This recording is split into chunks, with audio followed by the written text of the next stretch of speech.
Hello there, welcome to the Saroy channel, wherever you are in the world, and so much love to each and every one of you. How are you doing? I do hope you're doing remarkably well. We're on part 3 of our story tonight, and it's very interesting because we realise that Yvette has got a secret, and it seems that the boyfriend that she's been living with in her trailer home has got something to do with the reason why her daughter has become mute. So we're going to find out what's actually going on there on part 3 of our story. So before we continue, don't forget to subscribe to the channel, click the notification bell and the thumbs up, and let's continue with part 3 of our story. Of course I like Boris very much, sweetheart. Otherwise he wouldn't be living in the trailer with us, would he? Did you like Daddy as well? Asked Riley. My real daddy, I mean. You know I liked your dad, Riley. I loved him very much indeed. He was my first love. First loves are always very special. I told you when we got together we were young at the time. I was still at school, you know. When he heard I was pregnant with you, he got the shock of his life. He left town in a hurry.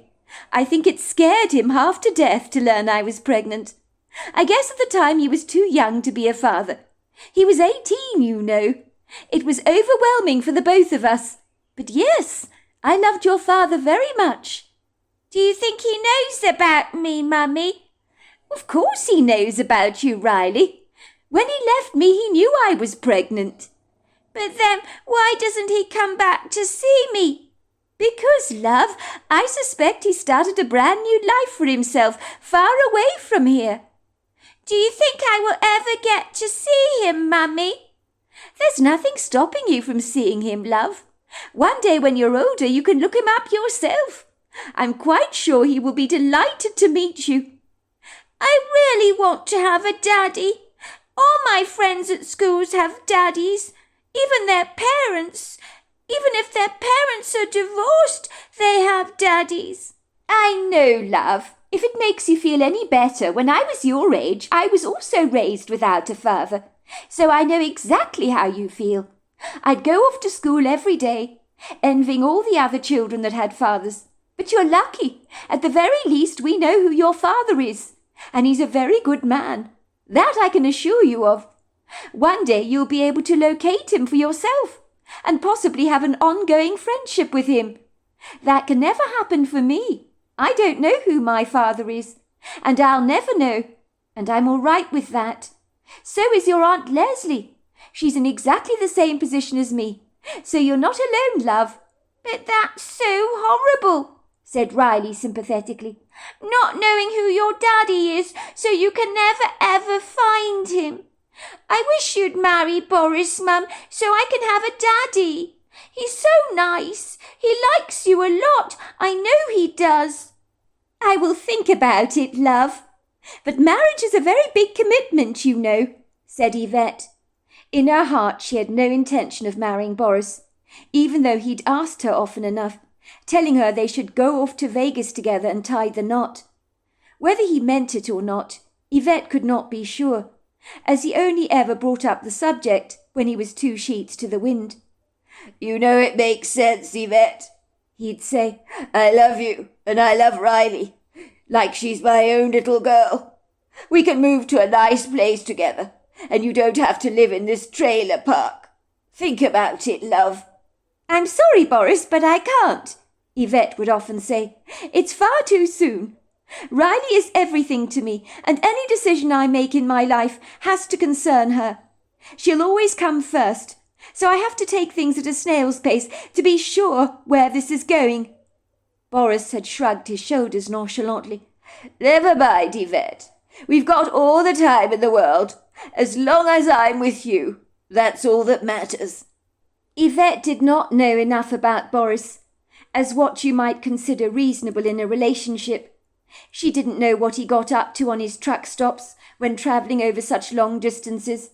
You heard stories, didn't you, of truckers picking up women all the time for a night of passion, even if they had a wife and kids back at home. Many got lonely out on the open road and were looking for companionship. Boris wouldn't have any problems on that score. as woman seemingly found him irresistible. He seemed to make sure he kept his body looking like the Michelangelo's David. Even though Boris was growing increasingly intense over their relationship, Yvette kept him warily at an arm's length away. She didn't really want to become too close with him.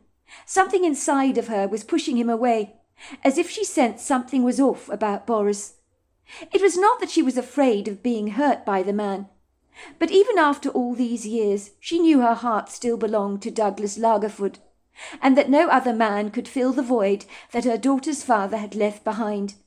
Douglas was Riley's father, and even though they had not seen each other in over 7 years, the connection was still there, even though it was probably rather faint by now, or more to the point non-existent. But Yvette liked to believe that in some way she was still connected to Douglas. After all, they shared a daughter together. Beyond that, Yvette knew nothing about Boris. He was not forthcoming about his current life, and very evasive about the past, as if he had clandestine secrets that he was not willing to share, or more to the point, some skeletons in the cupboard. Everyone had a past. Yvette knew that well. She was not going to condemn Boris for that. Yvette had never squeezed him for more information about himself. She knew, of course, that he was raised in Denver by his 2 parents and had 3 sisters. Yvette had decided not to pry, because to be too interested in his past meant she'd get to know him more intimately, and she wanted to avoid that at all costs, so perhaps she was actually pushing him away. She kept any lingering questions or curiosities about him to a bare minimum, which he seemed to be grateful about, as if he really didn't want to share much with Yvette about himself. Once she asked him a little bit about his life in Denver, and he'd said, "I'd rather not go back to the past, Yvette. It's the future we need to focus on." And that had been that. Yvette had one big burgeoning regret, and that was having been persuaded by Boris to allow him to move into their trailer home with them. Riley was unfortunately becoming rather attached to the man, and this was something that worried Yvette.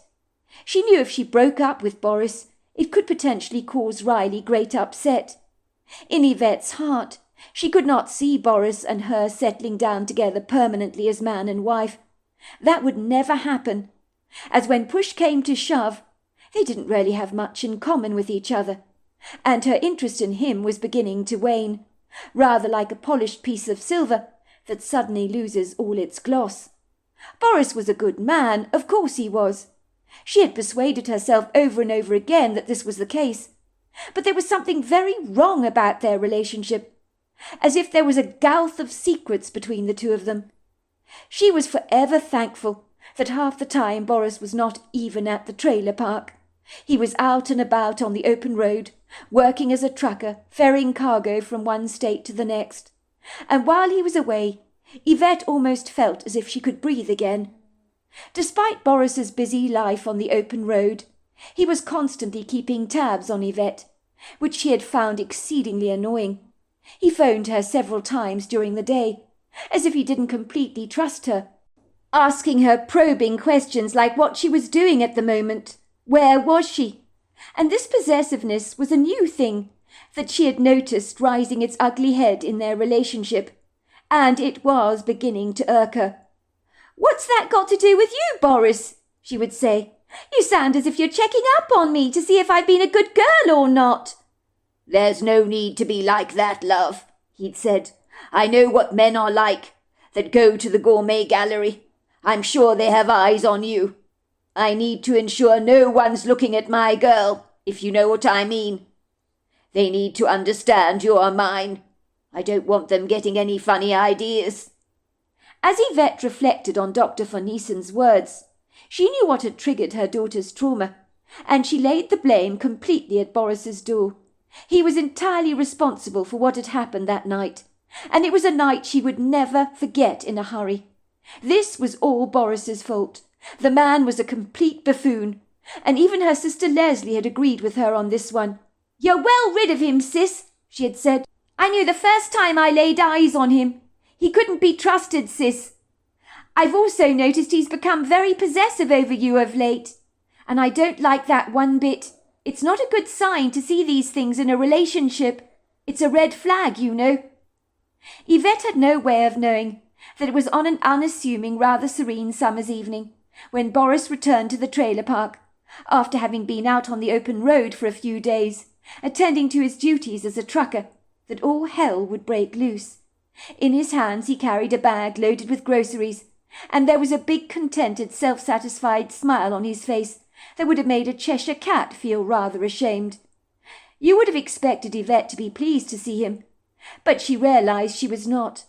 A small little voice was telling her to make the lumbering hulk of a man go away and leave her alone. Yvette realized she no longer even found Boris attractive, but she gave him a watery, insincere, welcome smile. As he had come home, what else could she do? "Boris is back, Mummy," said Riley, running excitedly towards the man, with her tiny arms outstretched in an open hug.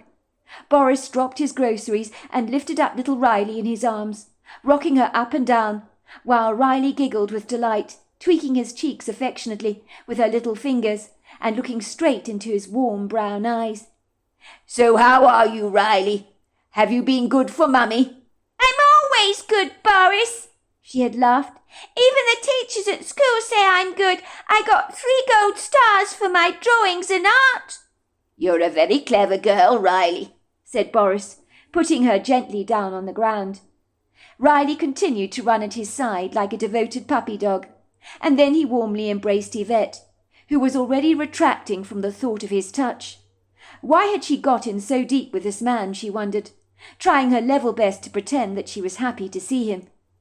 "I've missed you, love," he said, throwing his arms around her, kissing her affectionately on the cheeks. "Have you missed me?" He asked Yvette, whispering some sweet nothings into her ear, which were barely audible, and only served to tickle Yvette's ears. She inwardly grimaced, avoiding Boris's gaze. "Of course I've missed you," she lied. She was afraid he would see the treacherous insincerity in her eyes. If Boris picked up any aloofness on Yvette's part, he said nothing. Perhaps he was so caught up in himself he didn't recognize that the air around him had become significantly more hostile. He let out a contented chuckle. "Well, you don't have to miss me any more. The next 3 days you've got me all to yourself. I'm not going anywhere." His words made Yvette inwardly squirm. 3 days with Boris living in their trailer home was not a pleasant thought any more. "Yippee!" said Riley, throwing her arms up in the air in delight. "Will you take me for ice cream tomorrow, Boris? Please say yes." "I think that can be easily arranged," said Boris, giving Riley a wink. "I think you deserve a little spoiling. After all, you got 3 gold stars for art, didn't you?"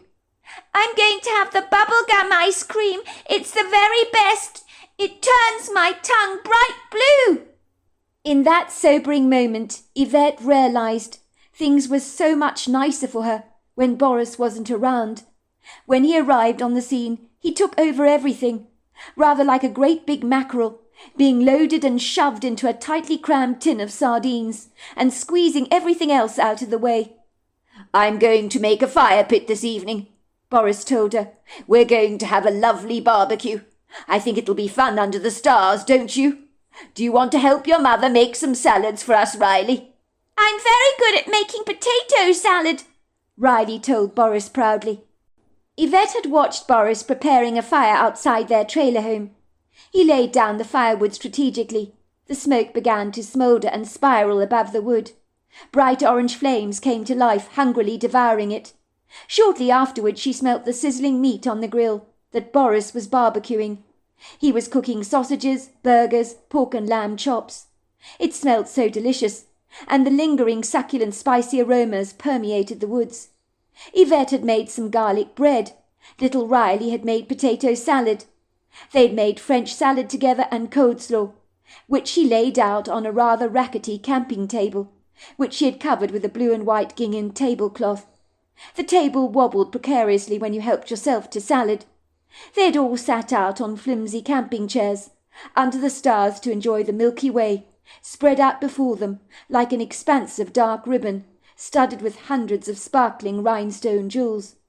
It was a beautiful evening.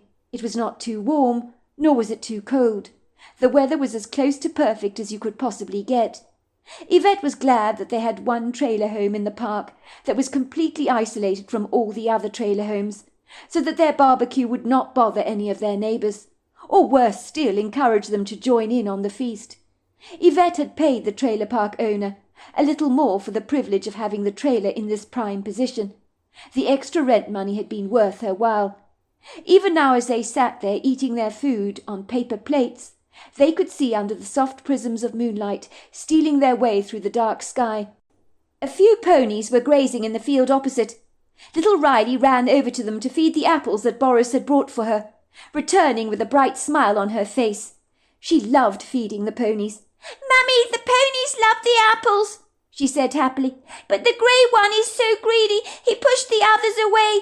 He wants all the apples for himself. I'm going to call him Guts, 'cause he's a greedy, greedy Guts." Yvette chuckled. "I think the name suits him well. Look, he's standing there, hoping you've got more apples for him." "Sorry, Guts," said Riley, lifting up her arms as if to show him she had nothing left. "No more apples tonight." The pony hung around, chewing grass as close to the fence as possible, fixing his dark eyes on little Riley, as if sensing that maybe there were more apples on offer, if he hung around for long enough, that is. "So how was it out on the open road?" Yvette asked Boris, making an attempt to make polite conversation. "Oh, you know, the usual. Always the same it is. Pretty mediocre," he said, shrugging his shoulders nonchalantly, taking a big bite into a juicy hamburger, where some of the tomato ketchup and a few crumbs stuck to his lips, which he wiped away with the back of his hand. "This is very good, very tender. I mean the burger. Let me tell you, I know how to make a good one. Well, you know, love, how it is. There's nothing that's interesting about my job." "I don't believe that for a moment," said Yvette, nibbling into her lamb chop. "This is delicious, by the way. Congratulations to the chef." "You don't believe what I've asked." "I'm insinuating nothing at all, Boris. I don't know where this is coming from. You're the one that's behaving strangely here, almost as if you've got something to hide. I'm just asking you a simple question about your trip on the open road, that's all." "You don't trust me, is that it, Yvette? Why don't you spell it out? Say it, why don't you?" "Where is all this coming from, Boris? You've got a bee in your bonnet about something.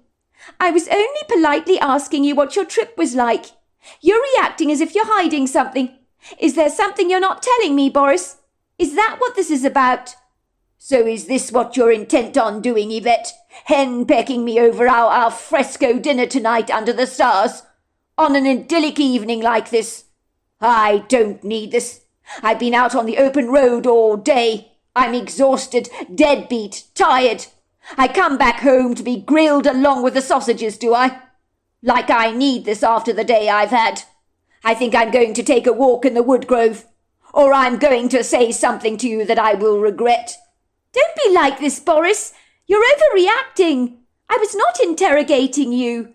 Go on, sit down. Try some of Riley's potato salad. It's very delicious." "I think I've lost my appetite, Yvette," said Boris. He rose to his feet, and Yvette watched him, as with a torch in his hands he walked down a trail through the woods, angrily kicking up the leaves with his boots. The walk would probably do him some good, Yvette thought. He was behaving like a guilty man who had something to hide. Yvette really did not care. If he was cheating on her, it would be the perfect excuse to get him to leave her life. She liked the thought of that very much. Perhaps that was why she had asked him these questions. On a subconscious level, she was looking for an out. She had a sense there was a lot more to Boris and his secret life than she cared to even want to know. "What's wrong with Boris, Mummy? Why is he so cross?" asked Riley in bewilderment. "Grown-ups get cross from time to time, Riley. You must remember that Boris drives a truck for a living, and there are lots and lots of cars on the road. When he's out there driving, some of those cars do stupid things. So when he gets back home, he's tired after a long day, and little things can sometimes upset him. When people work too hard, little things can make you angry. But I'm sure when he comes back from his walk, he'll be in a better mood." Riley nodded as if she perfectly understood. "Sometimes things make me cross too," she admitted. "Like what, Riley?" asked Yvette, raising her brow. "Well, Miss Harris at school asked me to draw a picture with a crayon. She said we could draw anything that we liked. And Claire Pompasson, well, she copied my picture that I was drawing. I drew a cat and the sun in a house, and she did exactly the same as me. I was upset. She copied my picture. I told her she copied me, and she said that I copied her." "Well, maybe she liked your picture so much she wanted to draw exactly the same as you." A while later, Boris came marching through the woods, but he was behaving peculiarly strangely. His feet were indignantly stamping the ground. He didn't even appear to notice Yvette or Riley, as he stormed right past them and walked straight into their trailer home, removing his hunting rifle. Yvette knew that Boris was a keen hunter. He'd gone hunting with his father from the age of 15, and had become passionate about the sport. Yvette wondered what the hell he was doing with his rifle. He couldn't go hunting on private property like this. "Boris, what are you doing? It's illegal to go hunting here. I hope you're not planning to go shooting something." "I'm not going hunting," he said. "I need to do something." They watched him stomping into the woods. A while later, Yvette had heard a few gunshots going off, and she and Riley exchanged rather worried glances. Yvette shook her head. She felt furious because Boris was illegally hunting in the woods. She was not remotely impressed by his behaviour. "It ends now," she thought. "When he gets back from the woods with the rabbits he's killed, I'll tell him to leave. I've had enough of that man, and this is the straw that broke the camel's back." Boris was gone for so long that by the time he returned to their trailer home, both Riley and Yvette had cleaned up after the barbecue and returned to bed. Yvette could hear Boris climbing into bed next to her and letting out a huge sigh. Yvette had wanted to say something about his strange antics that evening, but exhaustion whisked her away from any desire to articulate her thoughts. All that could wait until the morning, she thought. It was a while later that all of a sudden Yvette woke with an alarmed start. It felt as if her whole trailer home was being hit by an earthquake. Everything began to shake and wobble precariously, and that was when she heard Riley scream. It was the scream that had made her blood turn cold. "Mummy! Mummy! Mummy! There's a face at the window! Somebody's over there!" Yvette, on hearing her daughter's frantic cries, had bounced out of bed and run to her daughter's side. She wrapped Riley in her arms. "It's all right, Riley. You've just had a bad nightmare, that's all," she said, trying to reassure her little girl. Riley's eyes grew round with terror. She pointed at the window, and Yvette saw it too, a huge face looking in directly at them, with yellow eyes. But when she looked again to direct her focus more intently, the strange anomaly had all but disappeared, and she wondered for a brief moment if she'd imagined what she'd seen. "You saw it too, didn't you, Mummy? The face at the window. I'm scared. It was looking in at me, Mummy."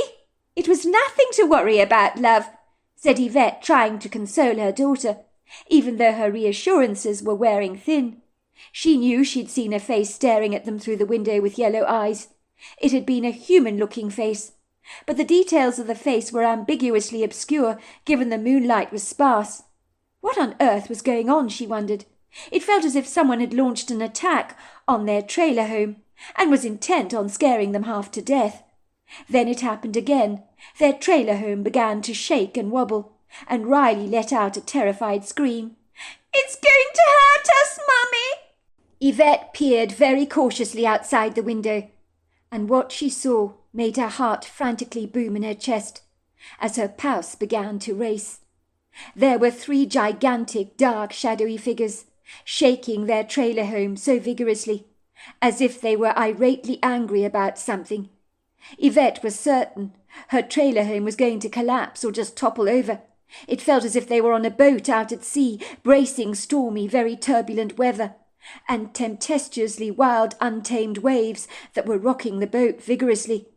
She couldn't work out what these obscure figures were, but she could hear their indignant grunts and growls. She caught the distinct silhouette of a pyramid-shaped head and a pair of humongous-sized shoulders. And then she realized that these creatures rocking her trailer from side to side and banging on the walls with their powerful fists were 3 Bigfoot. That was when she saw Boris charging towards the door of the trailer, with a resolute determination on his face, holding the rifle in his hands. "Right, I've had enough," he snorted. "You want a fight? You've got one. I'm not scared of you." "What is going on, Boris? What's going on out there?" Boris ignored Yvette's pleas. The door to the trailer just flew open. Both Yvette, with her daughter at her side, saw the 3 Bigfoot standing side by side together, as Boris began to indiscriminately shoot at them. What the hell did Boris think he was doing, Yvette wondered. Of all the stupid, insane things to do, this took the cookie right out of the jar.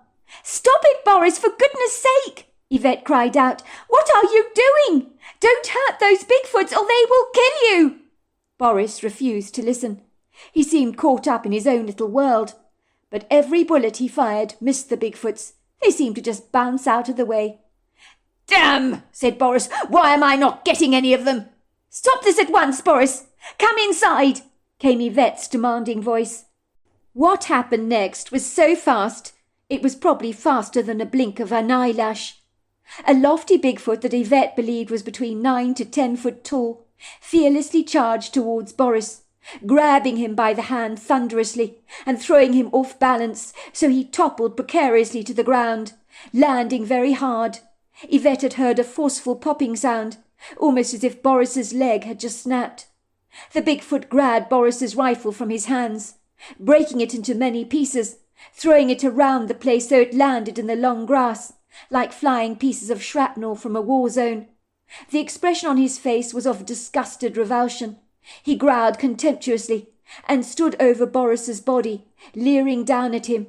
He said something to Boris in a strange language that Yvette did not understand. "Malikaswa, hikalina tola, hikasipava." Yvette was expecting the Bigfoot to kill Boris. The other Bigfoot shouted something as well, but she couldn't understand what they were saying, nor could she even help Boris. She stood helplessly by her daughter's side, frozen to the spot. Seconds later, the Bigfoots glanced up at her, turned around and glided away, as if they hoped that they'd got their message across. Yvette felt they were saying, "Leave us alone, and we'll leave you alone. Don't mess with us." Yvette suddenly realized what this was about. She suspected that while Boris had been shooting earlier on in the evening, it had been at the Bigfoot, and now here they were, extracting their revenge. Boris was an ignoramus, she thought.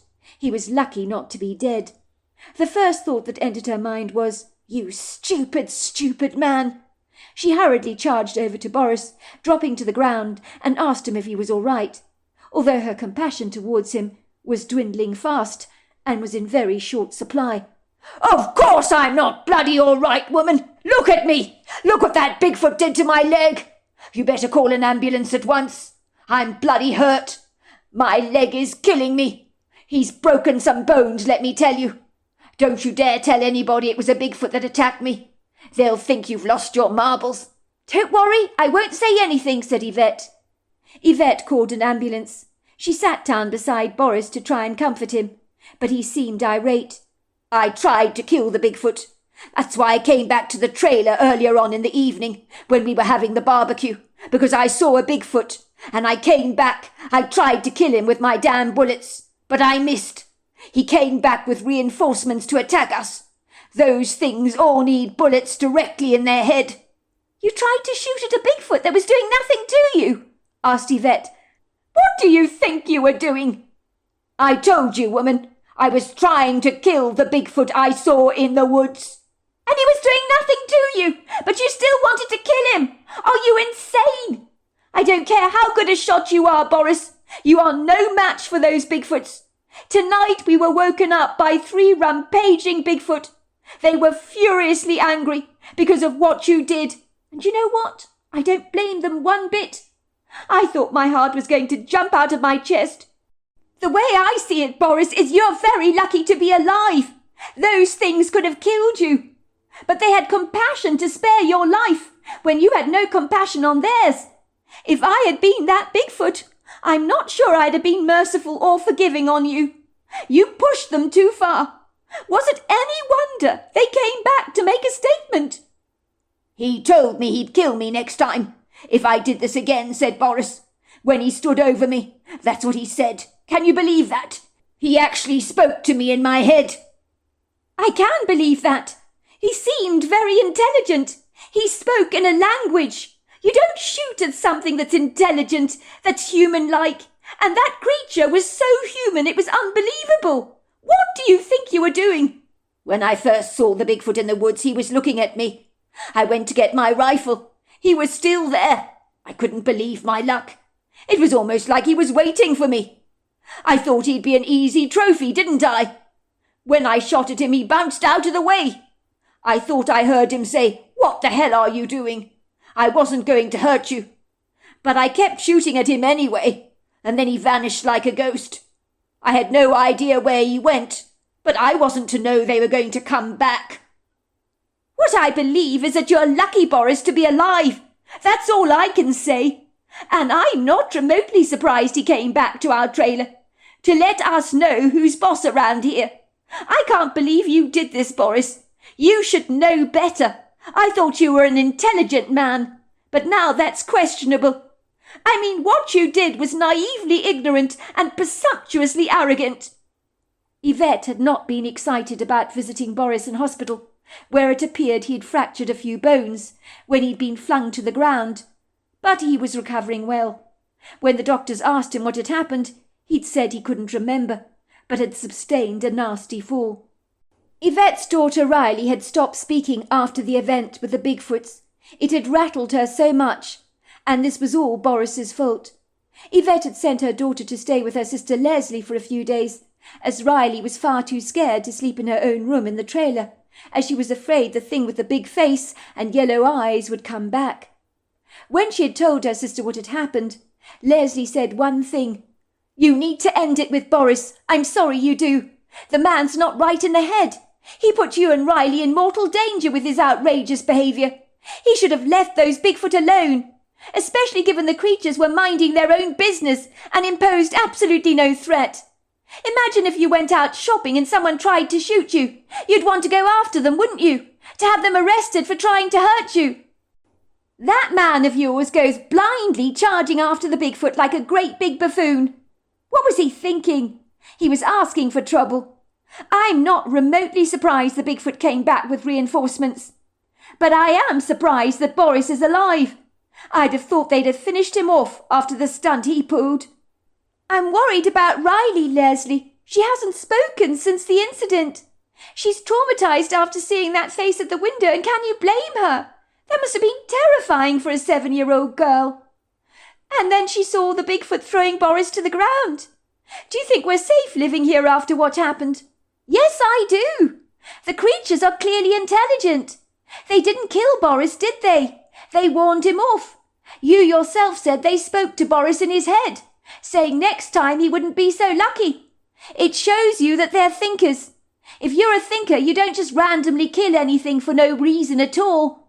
And if they'd wanted to kill Boris, they could have easily done so. That speaks volumes as far as I'm concerned. They know you and your daughter had absolutely nothing to do with the unfortunate event. So they targeted Boris, not you or Riley. I guess they want to be left alone. And if I know Boris, he will try to go after them again, especially now that he's been injured, as I'm sure he'll want revenge. There's no stopping some people, and that includes Boris. I think he's got a big ego on him, sis. Well, he's not going to have an opportunity to harm those Bigfoot, because I'm done with him. Leslie looked heartily relieved. Oh, I'm so glad to hear you say that, Yvette. I've never liked Boris one bit. I know he's good-looking and seemingly charming on the surface, but something's going on there. Let's just say I think he's a man nursing many secrets. You're not wrong there, sis. That's what I've thought all along. So there we are. That is the end of part 3 of our story. Part 4 is tomorrow night. Until next time, goodbye and good night.